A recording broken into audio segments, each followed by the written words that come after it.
Maravilha, boa tarde, pessoal. Estou aqui gravando essa videoaula para vocês. Boa tarde, bom dia, boa noite. Essa videoaula é a primeira sobre a Era Vargas. Nessa atividade que vocês vão resolver, vocês vão assistir vão assistir 3 videoaulas, porque a Era Vargas é um período muito importante da história do Brasil. Para começar pelo tempo que durou, né? São 15 anos de governo. O Getúlio Vargas, que foi o presidente do Brasil nesse período, foi o presidente que governou o Brasil por mais tempo, né? Por 15 anos, de 1930, como vocês podem ver aí, até 1945. Então, é um período extenso que tem algumas fases. Eu vou dividir para vocês essa aula, esse assunto, em 3 pequenas videoaulas. Vocês lembram que nós estávamos estudando o período chamado República das Oligarquias, em que o poder político, o poder social e o poder econômico estava nas mãos das oligarquias estaduais, aqueles grupos geralmente formados por proprietários de terras, fazendeiros, grandes fazendeiros, que faziam acordos entre si para manter o poder dentro desse grupo, né? E foi um período longo, que foi de 1894 até 1930. Em 1930 acontece a Revolução de 30, que causou a derrubada da República das Oligarquias. Então, e colocou no poder esse camarada chamado Getúlio Vargas, que era um fazendeiro do Rio Grande do Sul, né? A Revolução de 30, então, muda a história do Brasil. E é esse comecinho. Nessa aula eu vou tratar com vocês sobre os principais significados, nessa videoaula, sobre os principais significados da Revolução de 1930. Quais foram os principais impactos na história do Brasil. E o primeiro, é isso que eu já citei para vocês, que a Revolução de 30 tirou a oligarquia paulista do poder. Quem dominava o poder político, quem estava no poder no Brasil, eram os grandes fazendeiros de café, principalmente do estado de São Paulo, que tinham que fazer acordos com outros grandes fazendeiros de outros estados, né? Mas esses grandes fazendeiros paulistas, que eu estou chamando aqui de oligarquia paulista, é quem dominava o poder até 1930. Então, a Revolução de 30 tirou o poder desse setor da sociedade brasileira e também diminuiu os poderes das oligarquias estaduais. Então, grandes fazendeiros de outros estados perderam um pouco de poder, porque o Getúlio Vargas, quando ele assume o governo, ele toma algumas medidas legais que acabam centralizando o poder político. A centralização do poder significa que o presidente da República, aquela pessoa que é responsável pelo governo do país todo, passou a ter mais poder do que tinha antes. Aumentou-se o poder do presidente da República, né? O Getúlio, a partir de 1930, o Getúlio Vargas é muito mais poderoso do que os presidentes antigos, os presidentes anteriores a ele. Poderoso no sentido de que ele tem as leis que foram criadas a partir daí aumentaram as possibilidades dele, do presidente da República, de governar o país. Beleza? Tirando, então, poder das oligarquias estaduais. Outro significado importante é que a Revolução de 1930 colocou no governo um novo projeto de desenvolvimento econômico. Até 1930, o desenvolvimento econômico do Brasil, ou melhor, as medidas de governo que eram colocadas em prática e que visavam o desenvolvimento econômico eram voltadas mais para o setor rural, principalmente para o desenvolvimento da exportação de café, principalmente, né? Enquanto que, a partir de 1930, chega ao poder, com o Getúlio Vargas, e os tenentes que ajudaram a fazer a Revolução de 1930, quem fez as atividades da última aula sabe do que eu estou falando, colocou como projeto econômico para o Brasil a industrialização, o desenvolvimento de indústrias no Brasil, né? Já existiam indústrias no Brasil, mas eram indústrias mais simples do que as que foram criadas a partir de 1930. As indústrias que existiam no Brasil eram indústrias de bens de consumo não duráveis, que a gente chama, que são, ó, de novo, bens de consumo não duráveis. Bens de consumo são produtos, bens, que são vendidos diretos para o consumidor, né? Não duráveis, porque são coisas que você compra e consome, né? São alimentos, são roupas, enfim, bens de consumo não duráveis. A industrialização que desenvolveu-se a partir de 1930, ela já vai ser de indústria de base. É diferente, não são bens de consumo. A indústria de base, olha o nome, esse nome já responde o que é. Ela faz a base para as outras indústrias, a base para que outras indústrias possam se desenvolver. Então, a indústria de base, ela não produz necessariamente coisas para serem vendidas para o consumidor, mas sim para serem vendidas para outras indústrias. Né? Às vezes, essas indústrias também são chamadas de indústrias de bens intermediários, porque não é para o consumo, é para outras indústrias. Por exemplo, a fabricação de aço. Né? A gente, como consumidor, você não compra barras de aço ou lâminas de aço, você compra outras coisas, né?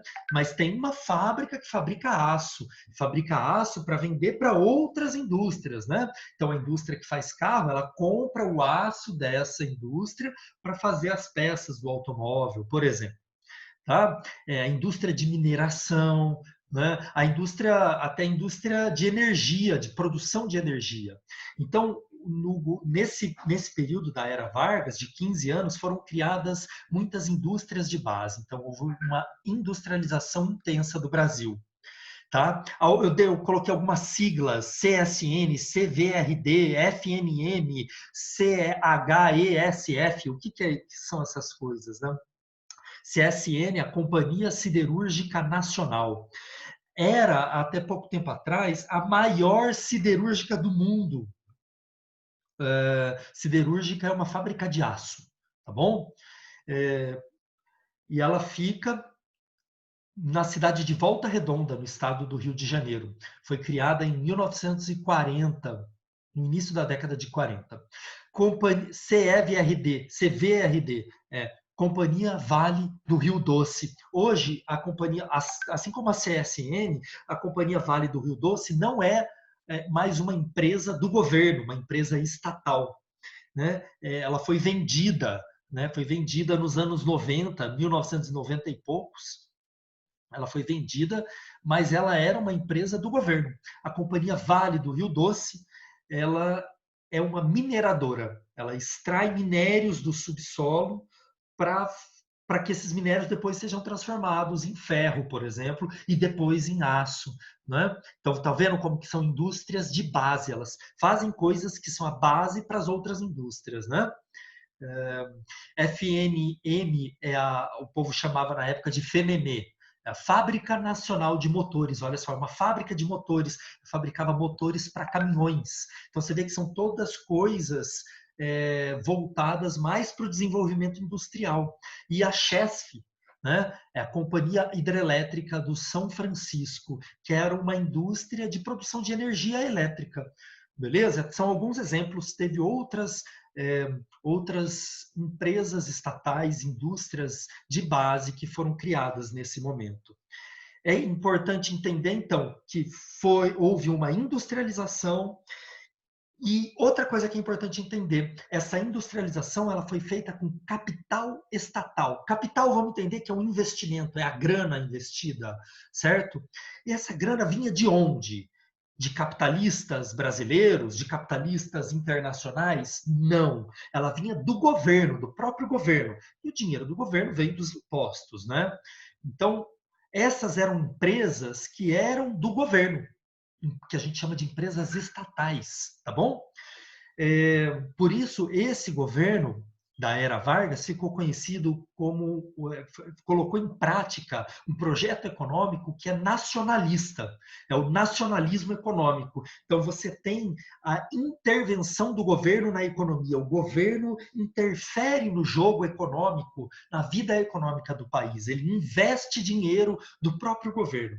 Principalmente porque, galera, essas indústrias tão grandes assim, elas são muito caras. Elas, além de serem muito caras para serem criadas, elas exigem também o retorno, o lucro dela é um pouco demorado.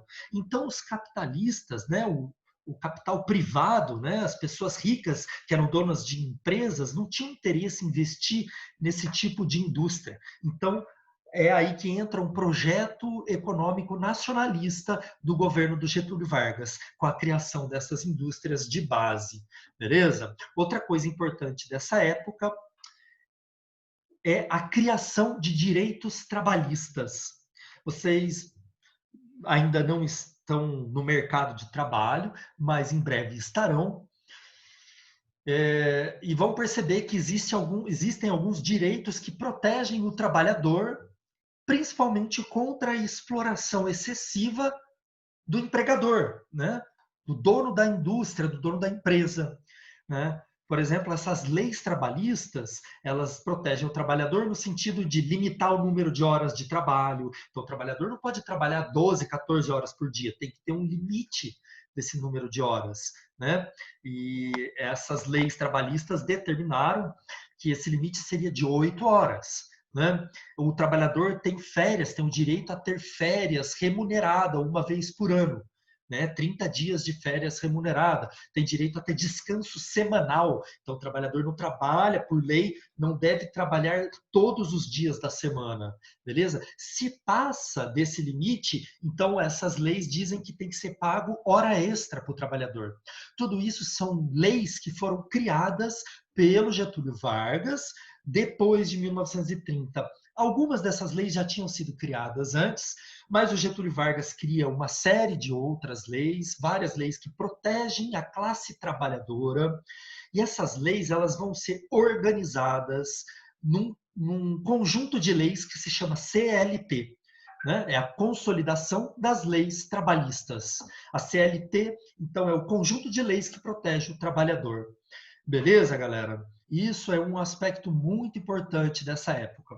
Mas atenção, o Getúlio Vargas não criou essas leis porque ele era bonzinho para o trabalhador. Também foi ótimo, o governo dele foi ótimo para os trabalhadores por causa da criação dessas leis. Mas, na verdade, o Getúlio Vargas ele tinha alguns interesses, e um desses interesses era acalmar o movimento dos trabalhadores, o movimento social dos trabalhadores que lutava por esses direitos, fazendo greves, fazendo manifestações. Então, os trabalhadores exigiam do governo a criação desses direitos. Então, não é porque ele é bonzinho, é porque ele precisava, a sociedade estava reivindicando essas leis. Além disso, ele também queria industrializar o Brasil, como eu mostrei para vocês, que era um projeto dele, né?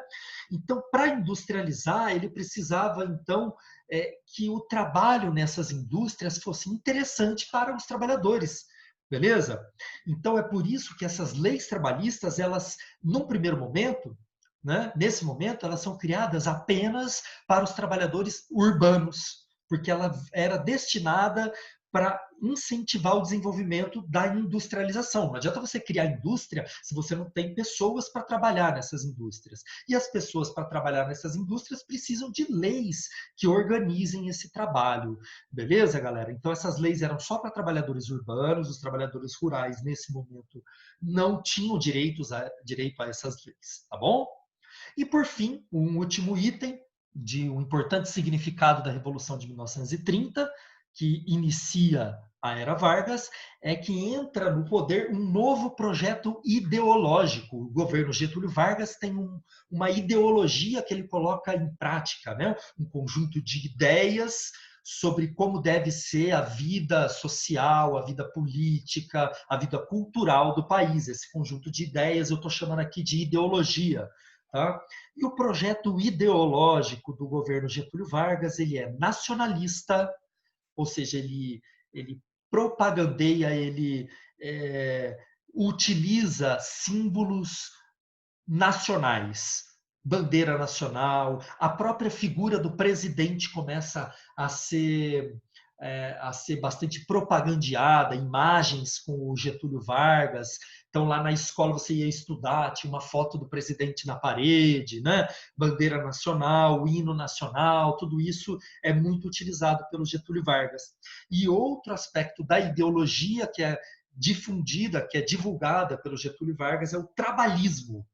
O trabalhismo foi uma coisa criada pelo Getúlio Vargas, que é a ideia de, de valorização do trabalho e do trabalhador, daquela pessoa que se dedica ao trabalho, né? Tudo daquela pessoa que se esforça para realizar o seu trabalho. A gente chama isso de trabalhismo. Então, em volta dessa ideologia, criou-se todo um projeto político mesmo. Inclusive, o Getúlio Vargas, depois de alguns anos, vou contar para vocês depois, criou até um partido político que existe ainda hoje, que é o PTB, Partido Trabalhista Brasileiro. Beleza, galera? Certo? E para terminar essa primeira videoaula, queria contar para vocês que o governo, a Era Vargas, ela durou 15 anos, é muito longa, né? Mas a gente divide em 3 fases. E vocês vão estudar fase por fase nessa atividade que vocês estão fazendo nessa semana. A primeira fase a gente chama de governo provisório, ela é de 4 anos, vai de 1930 até 1934. Chama governo provisório porque o Getúlio Vargas governava sem Constituição, ele assumiu provisoriamente, mas ficou governando 1 ano, 2 anos, 3 anos, 4 anos, deu até guerra por causa disso, né? Porque o povo queria Constituição. O próximo vídeo que vocês vão assistir é sobre isso. E a segunda fase é o governo constitucional, porque ele criou uma Constituição, governava legalmente, tinha partidos políticos que foram criados. A segunda videoaula vai ser sobre, a terceira videoaula vai ser sobre esse período, que foi de 34 até 1937.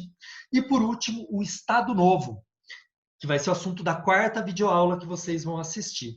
O Estado Novo foi o período da ditadura do Getúlio Vargas. Olha só, são muitos períodos, né? O Brasil mudou muito nessa época. O Estado Novo vai de 37 a 45.